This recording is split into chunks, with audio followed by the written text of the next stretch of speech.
Dari kelompok 2, saya sebagai selaku moderator Warna Febriansyah, dan ada juga kelompok saya yang memperkenalkan diri dimulai dari Silvi. Perkenalkan, nama saya Silvia Tropakiani. Perkenalkan, nama saya Ria Marisa. Saya Nurul Damianti. Saya nama saya Kira Gabia. Saya Bagus Mantoro. Saya Anita Tria Putih. Dan saya Rul Sekali. Ya, kami akan mempresentasikan produk kami yaitu kue balok.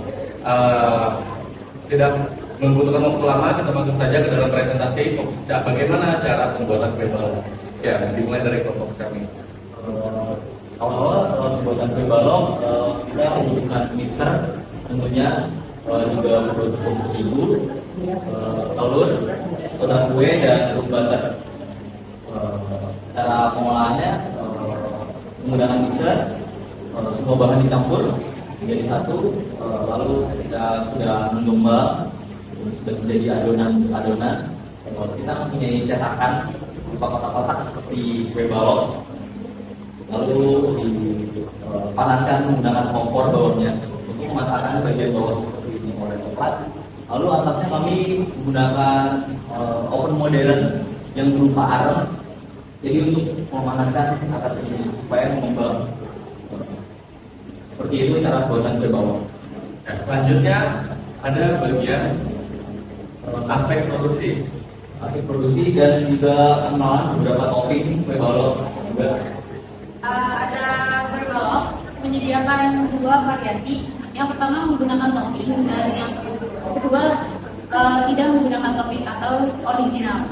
Nah, topping dari kue balok tersebut ada berupa keju yang diparut lalu ditaburi di atas kue balok, lalu ada Oreo yang dihaluskan, dan terakhir ada sprinkle ditaburi di atas kue balok tersebut. Dan untuk variasi harganya, yang original, kue balok original dengan harganya 15.000, sedangkan yang kue balok topping dari keju, Oreo sampai sprinkle dan isinya 4, semuanya itu 18.000. Oke, baik. Ada pula strategi pemasaran dari kue balok yang akan dibawakan oleh.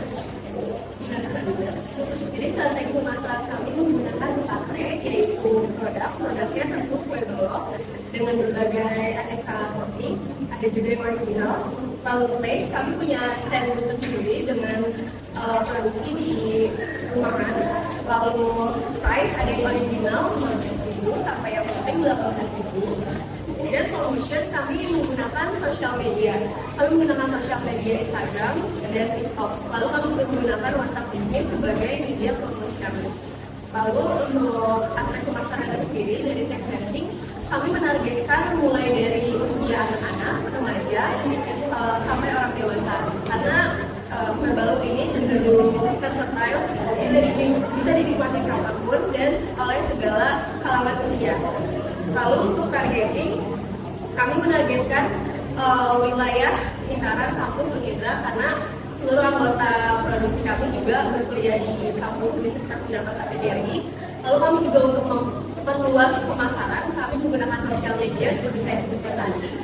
Lalu untuk positioning, kami memposisikan diri sebagai pelanggan yang ingin mendapatkan kualitas terbaik. Itu kami menggunakan bahan-bahan terbaik. Kami juga menggunakan tingkat produksi yang baik agar lalu selain itu harga produk kami juga ramah di kantong. Jadi pemasarannya cukup luas. Oke, baik. Selanjutnya dari strategi pemasaran dan pun kita ada strategi SWOT yang akan dibawakan oleh teman kita yaitu Silvi. Oke, jadi analisis SWOT dari kue balok ini. Yang pertama itu ada stage-nya. Stage ini kita memiliki rasa dan tekstur yang unik. Kemudian kita menggunakan bahan-bahan yang berkualitas tinggi. Terus kita memiliki banyak varian topping yang ada di sini. Dan kita memiliki merek yang kuat serta pelanggan yang loyal. Serta kita ini tidak memakai pengawet. Kemudian ada wishlistnya itu karena penggunaannya menggunakan bahan-bahan berkualitas tinggi, jadi biaya produksinya lebih mahal. Terus permintaan kue balok ini berfluktuasi sesuai dengan tren makanan yang ada, dan banyaknya pesaing di dunia industri kue dan roti itu membuat kue balok ini kurang menonjol serta tidak terlalu lemak karena tadi kita tidak memakai pengawet.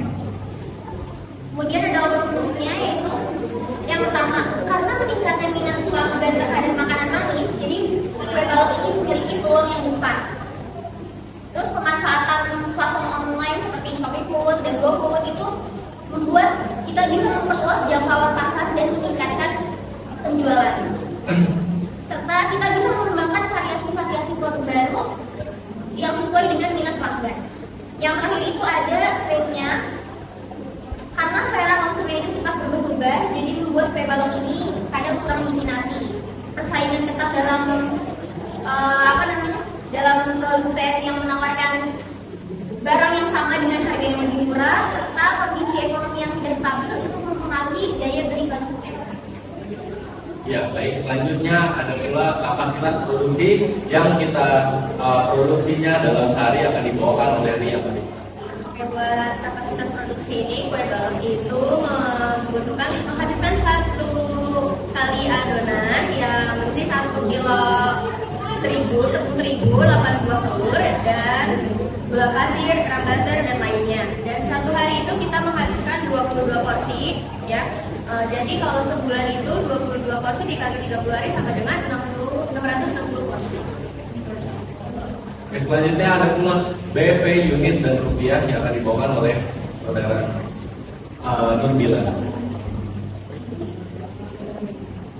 Untuk BEP atau break even point yang dikenal sebagai titik impas itu paling original. Untuk mencapai titik impas kami harus menjual sebanyak 13 unit untuk varian original agar mencapai titik impas dengan penghasilan 198 ribu per hari.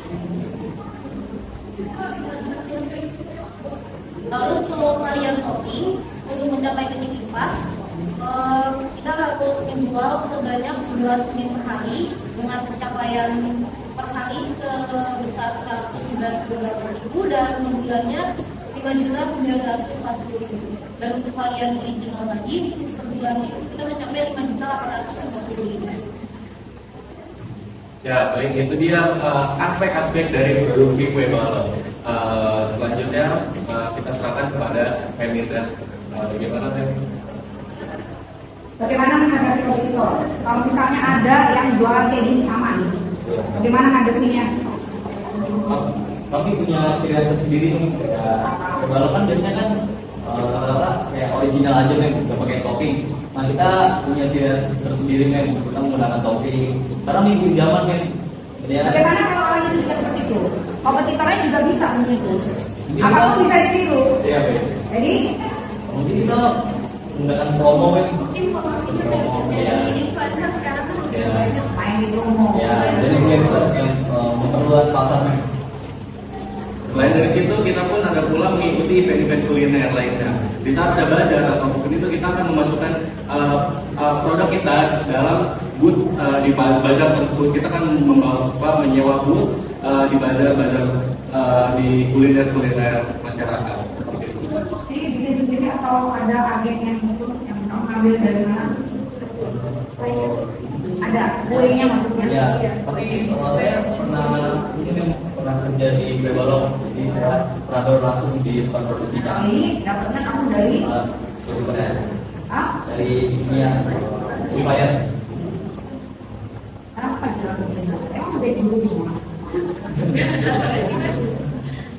Dulu. Mungkin Sampingan mungkin nggak sampingan. Kadang-kadang kalau kita bilang sampingan itu bisa menjadi penghasilan utama. Jadi kita lihat Usaha bisnis itu karena kita bilang saya pengen buat sampingan. Iya. Sudah ada pekerjaan tetap belum. jadi penghasilan utama ya, Mbak? Malah jadi penghasilan utama kan. Sebenarnya penjualan kue balok ini bisa kita jadikan kaki-kaki kita di kemudian hari saat kita lagi kehilangan kerja atau apa, kue balok ini bisa menunjang keuangan kita di masa depan. Biasa konsisten. Kata kue baru tuh bisa ngomong lu bilang buku aja, gua. Ya kan? Kita punya hati dan perasaan bukan hal yang punya hati. Betul nggak? Oke, Oke, baik, sekian presentasi dari kelompok kami mengenai kue balok. Wassalamualaikum warahmatullahi wabarakatuh.